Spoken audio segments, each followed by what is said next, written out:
it's Brittany here from My Core Floor, here for a broadcast with Britt.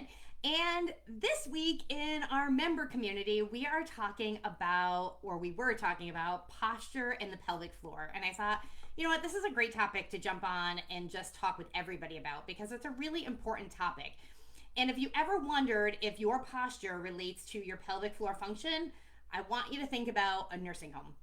So, if you've ever been in a nursing home to visit a family member or a friend, and you walk down the halls of a nursing home and you see people out in the hall sitting in chairs or in wheelchairs, I want you to think about what their posture looks like.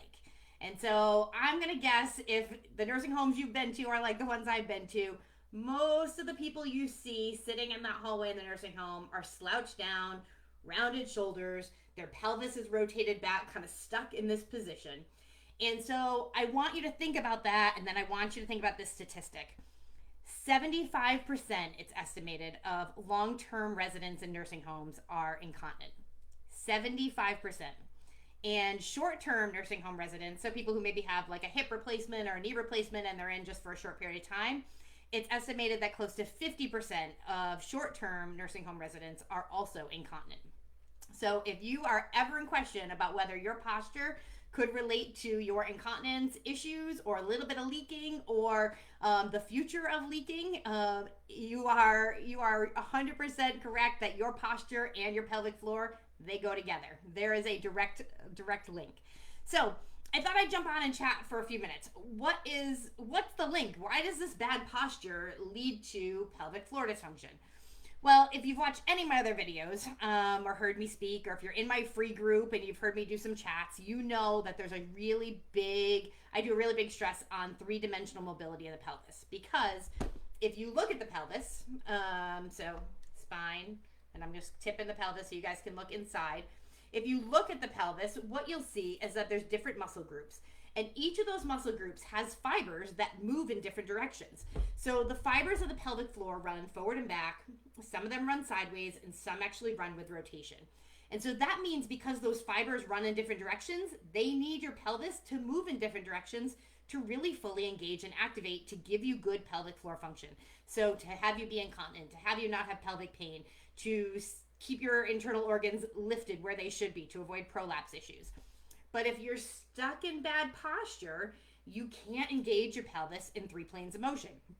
So posture and the pelvic floor go together. So part of avoiding getting to that place where you eventually fall into that high statistic of being incontinent, because certainly as we age, the incidence or the likeliness of developing incontinence grows higher and higher as we age. And again, looking at nursing homes, 75% of them are incontinent. So if you want to avoid that, working on your posture now is really important, because it's not like you go from good posture to bad posture overnight. It's little by little over time. We start to have a little bit of pain, or we've been pregnant and our posture has changed because of pregnancy, because of nursing. We start to have balance issues, and so we start to get a little more guarded in how we move. We've thrown out our back before, and so we tend to protect it so we don't rotate.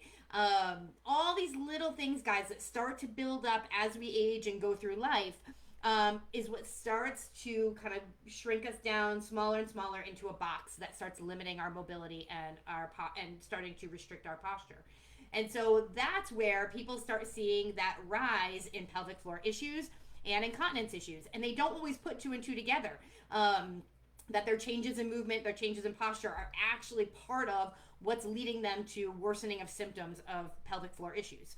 So I just want to chat today. Posture is really important, and posture is more than just, hey, sit up straight. If it was that easy, we'd all do it. Gravity draws us down and in. Life draws us down and in. Think about the tasks you do during the day. You are always leaning forward, doing dishes, picking toys up, picking up laundry, picking up children, driving in your car, sitting at your computer. Most things we do in life draw us forward, okay? So if we don't ever practice coming out of that, we are slowly going to get pulled forward between gravity and life. And then if you throw in, like I said, little traumas, little injuries, changes in our mechanics and our movements, it's going to pull us even more into poor posture. So it's really important, guys, to engage your entire body when you are looking to improve your pelvic floor symptoms. It's not just about moving the pelvis and moving the hips in three planes.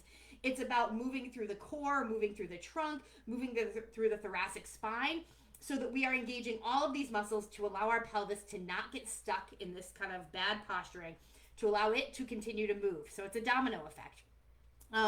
All the exercises we do in my core floor, almost all of them really engage some sort of postural component. So we do a lot with arm reaches, driving our torso in different ways, because it's so important, guys, to maintain good posture in order to have good pelvic floor function. So there's the chat for today. Just wanted to give you that little bit of information, because again, it's one of those things that people don't always put two and two together. Posture and bladder function, or posture and pelvic pain, or posture and prolapse, but they go very much hand in hand.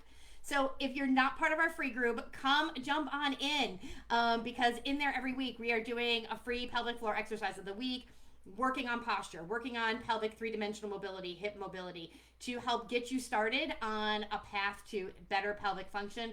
And if you have good pelvic floor function now, getting you on a path to keep it that way, so that you can maintain it through the years as you age and kind of go through various things in life. So jump in our free group. My Core Floor is going to actually be opening our membership in about a month. So in that membership, we do a lot with like full pelvic floor workouts that engage posture and core and pelvic floor together. So keep your eye open for that too. But there's your Friday broadcast with Britt. Hope everyone is having an awesome day and has a great weekend coming up ahead. Take care, guys. Talk soon.